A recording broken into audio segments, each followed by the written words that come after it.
যখন বাংলার টিএমসি রাজত্ব ছিল মানে দিদির রাজত্ব ছিল তখন কিছু কিছু মহিলার ভাষণ ছিল আমার লক্ষ্মীর ভাণ্ডারের ভিক্ষাও চাই না আর দিদিকেও এই বাংলার চাই না। তখন ওই মহিলাগুলো গান করছিল পাল্টানো দরকার চাই বিজেপি সরকার। আর এরা বিজেপি সরকার জিতেছে জুন মাসের 1 তারিখে বিজেপি সরকার অন্নপূর্ণা ভাণ্ডারে টাকা ঢুকি দেওয়া চেয়েছে। তো ডুগির পায় নাই ওই মহিলাগুলোই করা হচ্ছে যতই করো হামলা মোদিক চায় না আর বাংলা ফিরিছে আরও বাংলাদেশ দিদিক। তো ওই মহিলাগুলো কয়া দিচ্ছ লক্ষ্মীর ভাণ্ডারের টাকা ছিল ভিক্ষা আর অন্নপূর্ণা ভাণ্ডারের টাকা কি তোমার চাকরি করে মাসে মাসে স্যালারি নেবেন নাকি? ইংরেজিতে একটা কথা আছে, history has a nasty habit of repeating itself. অর্থাৎ ইতিহাস বারবার ঘুরে ফিরে আসে, এটাই তার বদ অভ্যাস। এই মমতা ব্যানার্জি একদিন 2016 সালের পর যখন কংগ্রেস বিরোধী দলের তকমা পেয়েছিল, সেই বিরোধী দলের তকমাকে ঘুচিয়ে দেওয়ার জন্য, বিরোধী দলের তকমাকে কেড়ে নেওয়ার জন্য গোটা দলটাকে ভাঙিয়ে ভয় ভীতি প্রলোভন দেখিয়ে সে তৃণমূল করতে বাধ্য করেছিল এবং বিধানসভার কোনো নিয়ম কানুন না মেনে যা খুশি তাই করে কংগ্রেস দলটাকে সে খতম করেছিল, চেষ্টা করেছিল খতম করার। কংগ্রেস দল তো শুধু এমএলএদের পরে বেঁচে থাকে না। আজ দেখুন ইতিহাসের আরেক সন্ধিক্ষণে মমতা ব্যানার্জির দল সেইভাবেই খান খান হয়ে গিয়ে 80 জনের মধ্যে 59 জন না 60 জন বিধায়ক তারা বলছে আমরা আর তৃণমূল করব না।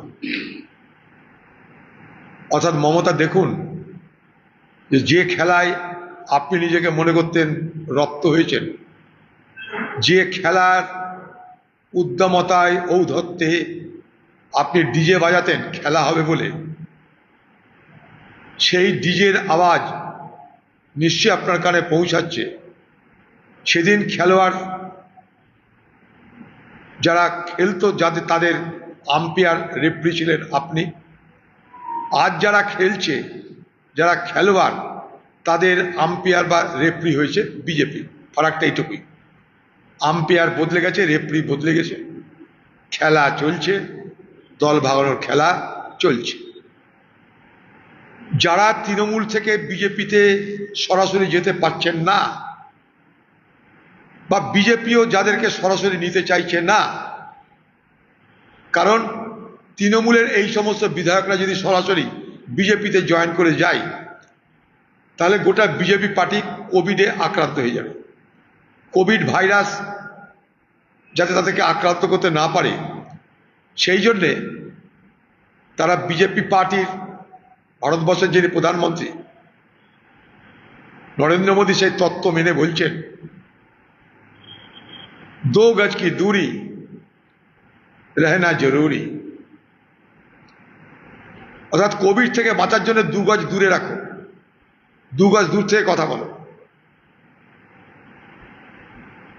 তো বিজেপি দেখছে যে এই তৃণমূল থেকে যারা বেরিয়ে আসছে তাদেরকে সরাসরি বিজেপিতে নিলে বিজেপির জাত থাকবে না, আবার যারা তৃণমূল থেকে গিয়ে বিজেপিতে জয়েন করবে তাদেরও জাত থাকবে না। আজকে যারা বিজেপি থেকে তৃণমূল থেকে বিজেপিতে জয়েন করতে যাচ্ছে, তৃণমূল ভাঙিয়ে নতুন দল করতে যাচ্ছে, মনে রাখবেন তারা বেশিরভাগ মুসলমান সম্প্রদায়ের মানুষের ভোটে জিতেছে। তাই সে মুসলমান সম্প্রদায়ের মানুষের লাজ্জিত যাতে না খেতে হয় তার জন্য রাস্তা কি 2 গজ কি দূরি বহুত জরুরি। অর্থাৎ বিজেপি থেকে 2 গজ দূরে থাকো যাতে বিজেপিও ঠিক থাকে আমরাও ঠিক থাকি। খেলা তো এইটাই, কারণ তারা জানে যে বিজেপি জানে বিজেপি যদি তাদেরকে নেয় দলে কোভিড হবে, রাজনৈতিক কোভিড হবে। আর তৃণমূলের সে সমস্ত তারাও জানে যে আমরা যদি সরাসরি বিজেপিতে যাই তাহলে মানুষের লাজ্জিত খেতে হবে। মানে একটাই বাঁচার রাস্তা, দূরে থাকো, 2 গজ কি দূরি বহুত জরুরি। যদি বিজেপির কথায় তারা ওঠা বসা না করে। ইডি আছে, সিবিআই আছে, এখন নতুন করে সিআইডি হয়েছে। সব তো চোর, প্রত্যেকের উপরে কেস আছে, প্রত্যেকের বাটপাড়ি করেছে। প্রত্যেকটা এমএলএ যারা পালাচ্ছে ঘরের টাকা তারা অবশ্যই খেয়েছে। কারণ তখন যারা কংগ্রেস থেকে তৃণমূলে যোগদান করত তাদেরকে প্রথম টোপ কি, তোমার এলাকার 150টা 200টা ঘরের দায়িত্ব তোমার, মানে তুমি ঘর দাও, মাল খাও। প্রত্যেকের বিরুদ্ধে দুর্নীতি আছে, প্রত্যেকটা এমএলএর বিরুদ্ধে। তাই তাদের মনে হয়েছে মমতা এখন বাঁচাতে পারবে না, বাঁচাতে পারে বিজেপি। বিজেপি সরাসরি নেবে না, তারা বদনাম কুড়াবে না, তাই দূরে রাখো, জুনিয়র টিম করে দূরে রেখে দাও, অন্য পরিচয় প্রয়োজন মতন ব্যবহার করা যাবে।